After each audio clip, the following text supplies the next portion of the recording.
Camelot is once more a castle in northern France, and while its fairy tale appearance may look computer generated, it's actually real. The castle is like the seventh cast member.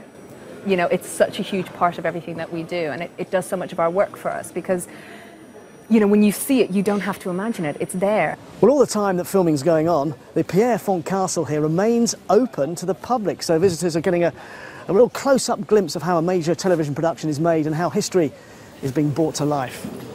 I have never had a bad experience with somebody coming in. I've only ever been very nice, very sweet, very respectful. So you should know, the powers have grown. For the first time, it's shot on 35mm film, so it has that movie feel. And the one difference that really hits you between the eyes is that Merlin has got darker. The darkest hour is just before the dawn. Yes, you might find yourself hiding behind the sofa far more this time. I always like them to sort of push the darkness as much as possible. It's kind of exciting for us sort of as actors to play the sort of darker bits, and the comedy is also obviously very important. But yeah, each season they seem to sort of push the darkness, which I like. The other main location is a forest near Cardiff, and as life becomes more unsettled for Arthur and Merlin, they've at last got the Knights of Camelot around them in this series.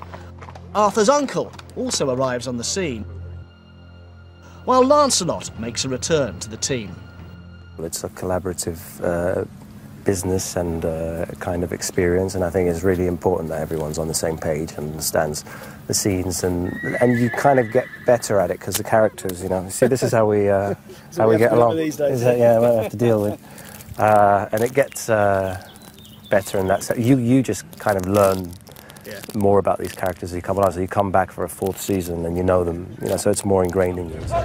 They may have evolved as a team over the last 4 years, but away from Merlin, who would they pick to be at their round table?